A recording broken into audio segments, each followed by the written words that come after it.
বানারস ভ্রমণের স্মৃতি সঙ্গে নিয়েই এবার আমরা পা রাখছি এক নতুন গন্তব্যে, অযোধ্যা। ভক্তি, ইতিহাস আর অনুভূতির এক অপূর্ব মেলবন্ধন। আজ আমরা চলেছি একদিনের এক বিশেষ সফরে, যেখানে প্রথমেই থাকবে মহিমান্বিত রাম মন্দিরের দর্শন, তারপর ভক্তির আবেশে ভরা হনুমানগড়ি। আর শুধু এখানেই শেষ নয়, আজ আপনাদের নিয়ে যাব এমন এক রহস্যময় জায়গায় যার সাথে জড়িয়ে আছে নেতাজি সুভাষচন্দ্র বসুর অজানা এক ইতিহাস। যে জায়গা আপনি ইউটিউবে খুব কমই দেখেছেন, একদম অফবিট, একদম অন্যরকম। আর এই ভিডিওতে জানবেন কোথায় থাকবেন, কিভাবে ঘুরবেন এবং অযোধ্যার কোন কোন জায়গা অবশ্যই দেখবেন। সমস্ত গুরুত্বপূর্ণ তথ্য নিয়েই আজকের এই যাত্রা। তাহলে দেরি কেন, চলুন আমার সাথে শুরু করি একদিনের অযোধ্যা ভ্রমণ, যেখানে প্রতিটি পদে লুকিয়ে আছে গল্প, ইতিহাস আর অনুভূতি।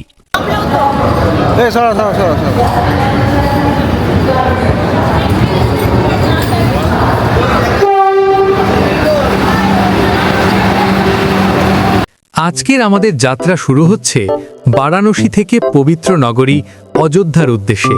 সকাল ঠিক 9:10 বন্দে ভারত এক্সপ্রেসে চড়ে আমরা পা বাড়ালাম নতুন এক অভিজ্ঞতার পথে। প্রায় 210 কিলোমিটার দূরত্ব, আর সময় লাগবে মাত্র 2 থেকে 2.5 ঘন্টা।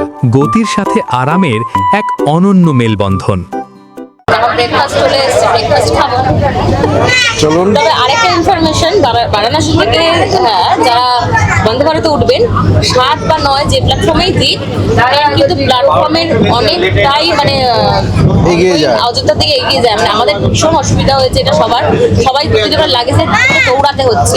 আমি ওই সময় যে একটু ভিডিও করব, সেই ভিডিও করার সময় পাইনি, একদম দাঁড়াবেন, দুটো হাতেই লাগেজ, যাই ক্যামেরাটা বের করব, শেষ এতটা এগিয়ে গেছে। তো সেটা ওই যে আমাদের ওই সময় যে হেফাজতটা হয়েছে সেটা আমি দেখাতে পারিনি, কারণ দুটো হাতেই আমার লাগেজ ছিল। অ্যানাউন্সমেন্ট হওয়ার মধ্যে 2-3 মিনিটের মধ্যে ট্রেন ঢুকে গেছে। এত মানুষ প্যাসেঞ্জার লাগেজ নিয়ে উঠতে তাদের অনেকটাই অসুবিধা হয়েছে। তো চলুন, উঠে গেছি শেষমেশে। এবার আমাদের গন্তব্য অযোধ্যা। চলুন আজকে অযোধ্যা ঘুরে দেখাবো আপনাদেরকে, যতটুকু পারি। একদিনে আমাদের অযোধ্যা ট্যুর।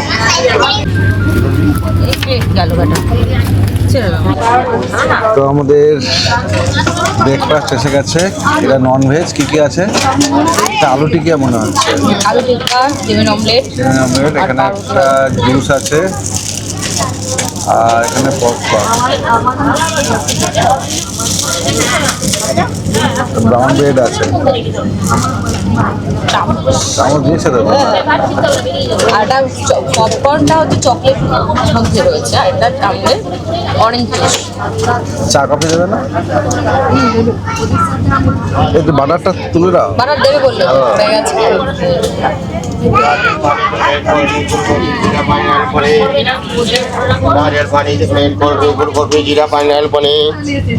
এতটা পথ, প্রায় 2.5 ঘন্টার এক মসৃণ যাত্রা শেষে অবশেষে আমরা পৌঁছে গেলাম রামের নগরী অযোধ্যায়। একটা সময় ছিল যখন এই অযোধ্যা স্টেশনটা ছিল একেবারে আর 5টা সাধারণ জংশনের মতোই, ভিড় আর ব্যস্ততায় ভরা, তেমন বিশেষ কিছু নয়। কিন্তু আজ আপনারা নিজের চোখেই দেখছেন, পুরো চিত্রটাই বদলে গেছে। নতুন সাজে, নতুন রূপে একেবারে রাজকীয় আবহে দাঁড়িয়ে আছে এই অযোধ্যা রেল স্টেশন। আধুনিকতা আর আধ্যাত্মিকতার এক সুন্দর মিলন। অযোধ্যা ধাম রেলওয়ে স্টেশন এখন অনেক বেশি প্রশস্ত, পরিষ্কার এবং যাত্রী বান্ধব। এলিভেটর, এসকেলেটর আর উন্নত পরিষেবায় ভ্রমণ হয়েছে আরও সহজ ও স্বাচ্ছন্দ্যময়। রাম মন্দির অযোধ্যায় আসা ভক্তদের জন্য এটি একদম উপযুক্ত প্রবেশদ্বার।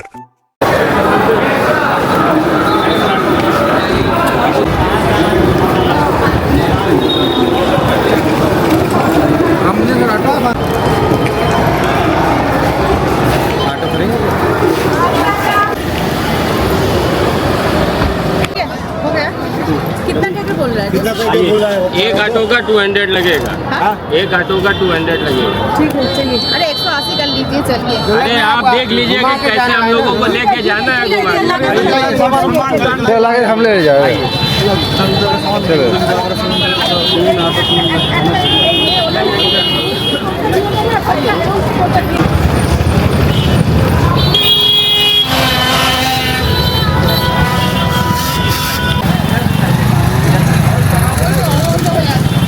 आप इधर हैं? हाँ। हाँ हाँ है। আমরা 3টে অটো নিয়ে রওনা দিলাম হোটেলের দিকে। দূরত্ব মাত্র 1 কিলোমিটার, কিন্তু ঘুরপথে যেতে হওয়ায় প্রতিটি অটো 200 টাকা করে নিল। যাই হোক, পথ চলতে চলতেই চোখে পড়তে শুরু করলো অযোধ্যার আসল সৌন্দর্য। এই শহরটাও বেশ প্রাচীন, তা এখানে আসলেই বোঝা যায়। বাড়িঘরের গঠন, সরু রাস্তা, পুরনো স্থাপত্য সবকিছুতেই লুকিয়ে আছে শতাব্দীর ইতিহাস। পুরাণের পাতায় লেখা আছে এই অযোধ্যায় ছিল ভগবান শ্রীরামের জন্মভূমি, ইক্ষ্বাকু বংশের রাজধানী, একসময় সমৃদ্ধি আর ধর্মের কেন্দ্রস্থল। আজকের আধুনিকতার মাঝেও সেই পুরনো ঐতিহ্যের ছাপ স্পষ্ট। প্রতিটি ইট, প্রতিটি গলিতে লুকিয়ে আছে এক একটা গল্প। এভাবেই ইতিহাস আর বর্তমানকে একসাথে বুকে নিয়ে আমরা এগিয়ে চললাম আমাদের গন্তব্য হোটেলের দিকে। স্টেশন এবং মন্দির থেকে মাত্র প্রায় 1 কিলোমিটার দূরত্বে অবস্থিত নবনির্মিত হোটেল প্রিন্স। হোটেলটি নতুন হওয়ায় প্রতিটি রুমই খুব সুন্দরভাবে সাজানো, একেবারে টিপটপ এবং আরামদায়ক। এখানে প্রতিটি রুমে রয়েছে এসি সহ সমস্ত আধুনিক সুযোগ সুবিধা, যা আপনার থাকার অভিজ্ঞতাকে আরও আরামদায়ক করে তুলবে। রুমের ধরনও রয়েছে বিভিন্ন, ডাবল বেড, ট্রিপল বেড এবং 4 বেডরুম, অর্থাৎ আপনার প্রয়োজন অনুযায়ী সহজেই বেছে নিতে পারবেন। সবচেয়ে ভালো দিক হলো প্রতিটি রুমের বাথরুম অত্যন্ত পরিষ্কার পরিচ্ছন্ন এবং ঝকঝকে। ভাড়া এবং বুকিং নম্বর স্ক্রিনে দেওয়া আছে, তবে মনে রাখবেন সিজন অনুযায়ী ভাড়ার কিছুটা ওঠানামা হতে পারে, তাই বুকিং করার আগে অবশ্যই যোগাযোগ করে নেবেন। মুখখানা কি সুন্দর লাল দেখো।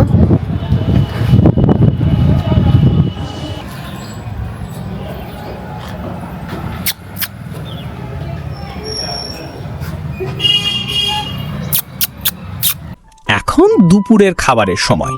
যদিও এই হোটেলে নিজস্ব কোনো রেস্টুরেন্ট নেই, তবে অনুরোধ করলে তারা বাইরে থেকে খাবারের ব্যবস্থা করে দেয়। আমরাও সেইভাবেই খাবার অর্ডার করেছি। খাবারের গুণমান যথেষ্ট ভালো, স্বাদও বেশ সন্তোষজনক, তবে দামটা একটু বেশি বলেই মনে হয়েছে। পেট ভরে লাঞ্চ আর একটু বিশ্রামের পর আবার শুরু আমাদের যাত্রা।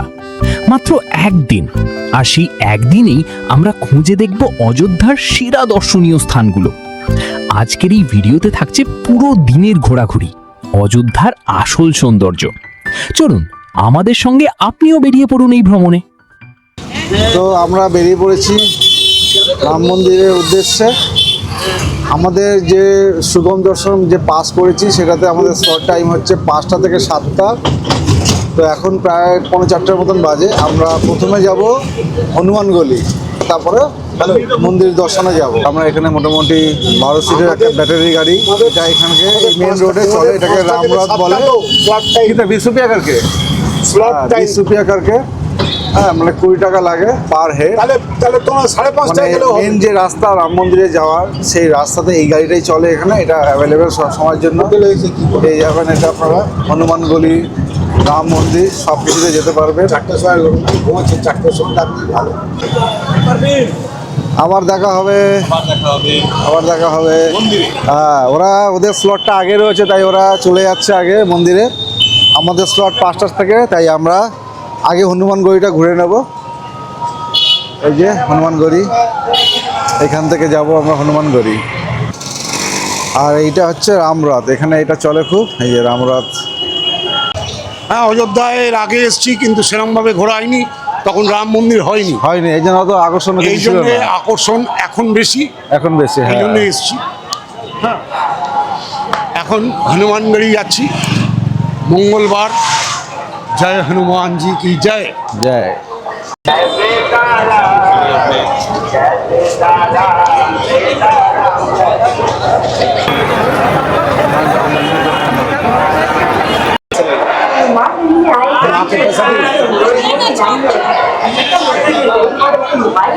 तो ये जो बड़ा माला कितना है भैया? 150 का इतना बड़ा माला, 150 का। चलिए, हाँ तो ले लिया। एकदम मंदिर का बाएं तरफ एकदम दादा का दुकान है। হনুমানগড়ির সিঁড়ি বেয়ে ধীরে ধীরে উপরে উঠছেন অসংখ্য ভক্ত। চারিদিকে একটাই ধ্বনি, হনুমানজি কি জয়, জয় শ্রী রাম।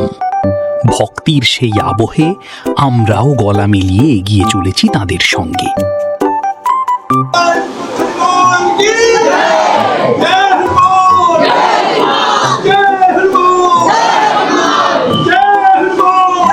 অযোধ্যার এই হনুমানগড়ি মন্দিরটি ভগবান হনুমানকে উৎসর্গ করা অন্যতম প্রাচীন ও জনপ্রিয় স্থান। প্রায় ৭৬টি সিঁড়ি পেরিয়ে পৌঁছতে হয়। বিশ্বাস করা হয় ভগবান হনুমান এখানেই অবস্থান করে অযোধ্যা নগরীকে রক্ষা করেন। তাই ভক্তদের কাছে এই স্থান শুধু একটি মন্দির নয়, এটি এক গভীর আস্থা আর বিশ্বাসের প্রতীক। আমরাও সেই ভক্তির স্রোতে ভেসে ধাপে ধাপে পৌঁছে যাচ্ছি এক অপার শান্তির অনুভূতির দিকে। আমরা এখন দাঁড়িয়ে আছি পুরো হনুমান গড়ি যে মন্দির আছে, হনুমান মন্দির, সেই হনুমান মন্দিরের একদম সামনে। আর সব থেকে অবাক কাণ্ড, এরকম একটা মন্দিরে এই প্রথম আমি দেখলাম যে এখানে ভিডিও বা ক্যামেরা ফটোগ্রাফি ভিডিওগ্রাফি অ্যালাউ আছে। তো এটা খুব ভালো লাগলো, এই জন্য আমি আপনাদের দেখাতে পারলাম। তো চলুন, আমাদের এখানে দেখা হয়ে গেছে, দর্শন হয়ে গেছে, এখন আমরা বেরিয়ে যাবো।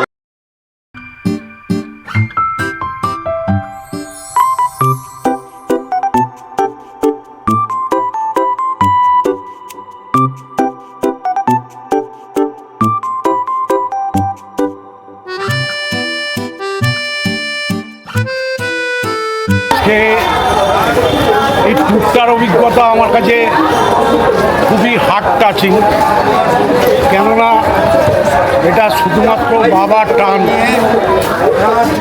সোমবার, চৈত্র মাসের প্রথম সোমবার বাবা বিশ্বনাথ যে এত সুন্দর ভোরবেলার প্রথম মঙ্গল আরতি এবং স্পর্শ দর্শন পূজা আমাকে দিয়ে করাবেন, এ আমার আশা অতীত।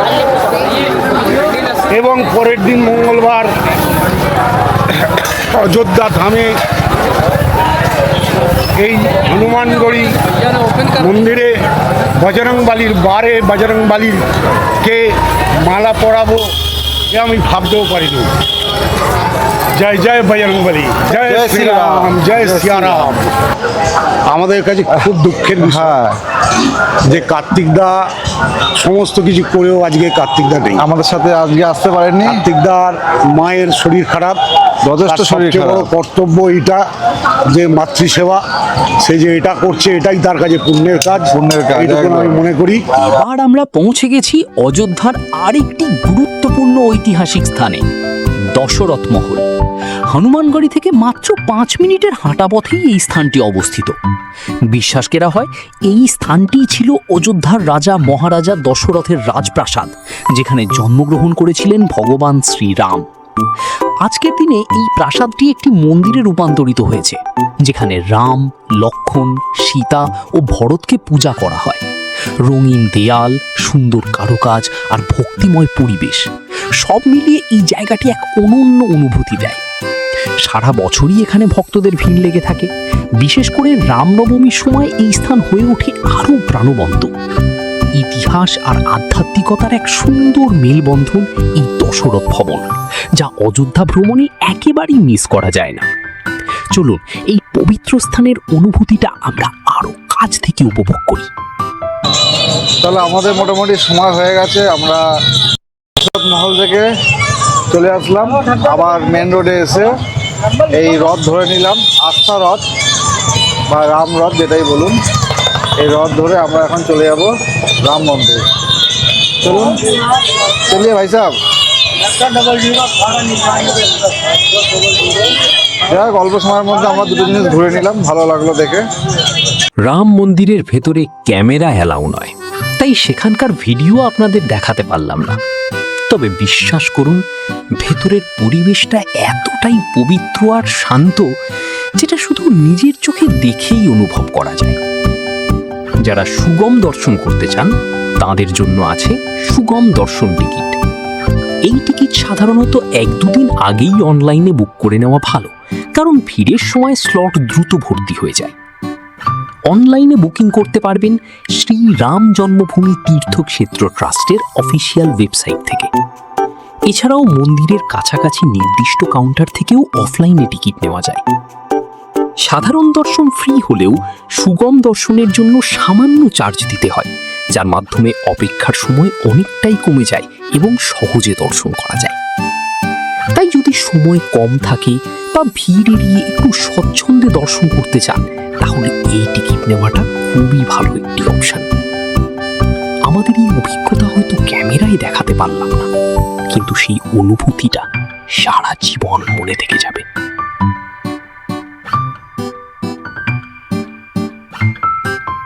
এইমাত্র আমরা রাম মন্দির দর্শন করে আসলাম,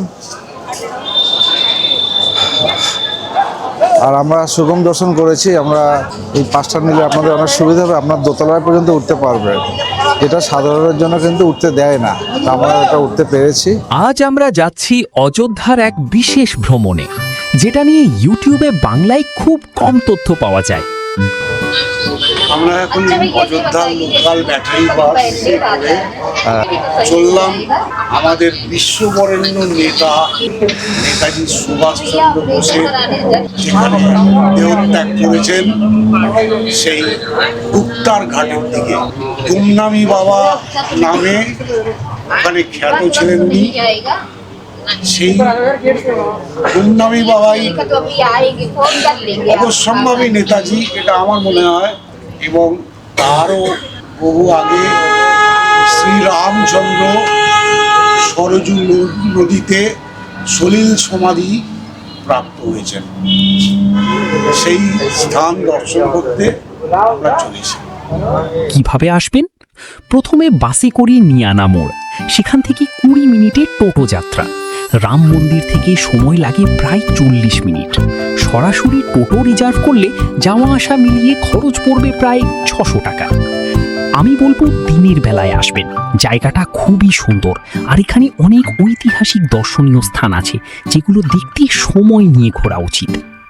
এখানে রয়েছে নেতাজি সুভাষচন্দ্র বসুর কথিত মৃত্যুস্থান, আর তিনি সেখানে কোন নামে পরিচিত ছিলেন সেই সত্যিটাই খুঁজে দেখতে চলেছি। এছাড়াও বিশ্বাস করা হয় এখানেই ভগবান রাম অন্তর্ধান হয়েছিলেন।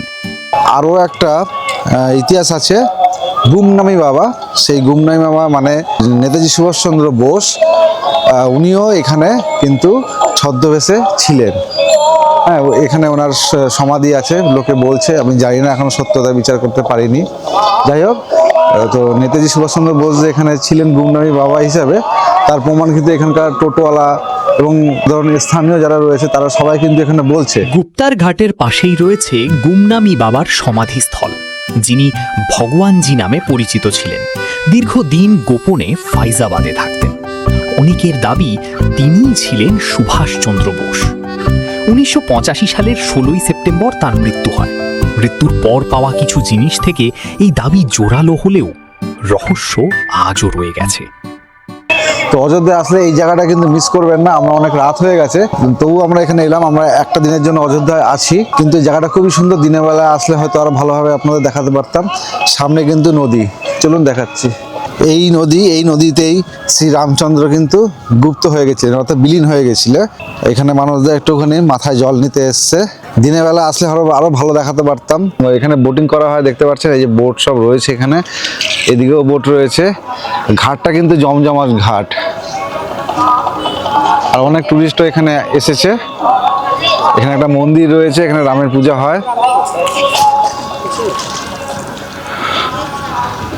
সরজু নদীতে স্নান করলে শরীর এবং মন শীতল হয়, এ কথা রামকুমার চট্টোপাধ্যায় তার গানের একটা উক্তিতে বলে গেছেন। তো আজকে সরজু নদীতে স্নান তো করিনি, মাথায় জল স্পর্শ করে, মুখে হাতে জল স্পর্শ করে সত্যি ভালো লাগছে। হ্যাঁ, বহু ভাগ্য যে ঘাটে রামচন্দ্র সমাধি গেছিলেন সেই ঘাটের জল স্পর্শ করলাম। তো অযোধ্যা আসলে এই জায়গাটা কিন্তু মিস করবেন না। হ্যাঁ, অনেকটা দূর।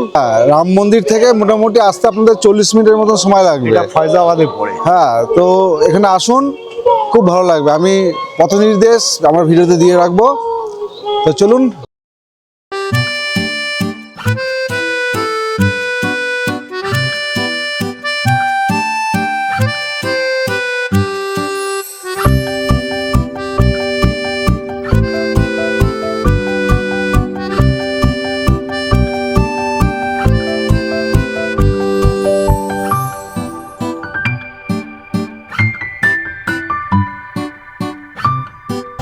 গুড মর্নিং বন্ধুরা, এখন আমরা রয়েছি অযোধ্যাতে।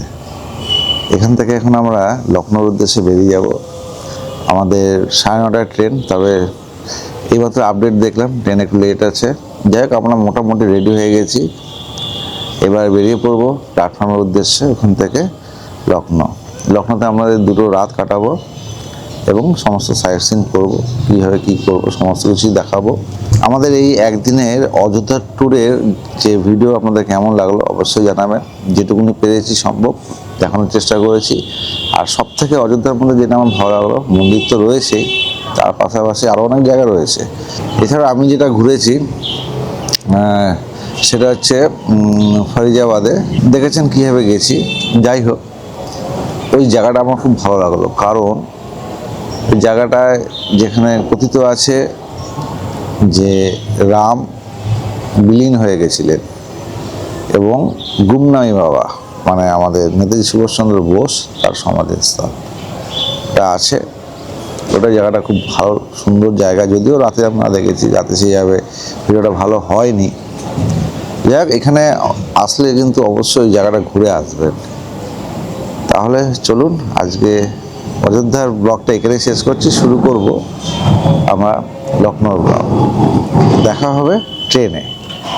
Tata, bye bye. আর আমার এই ভিডিওগুলো যদি ভালো লাগে তাহলে অবশ্যই লাইক, শেয়ার, কমেন্ট ও সাবস্ক্রাইব করতে একদম ভুলবেন না। চলুন।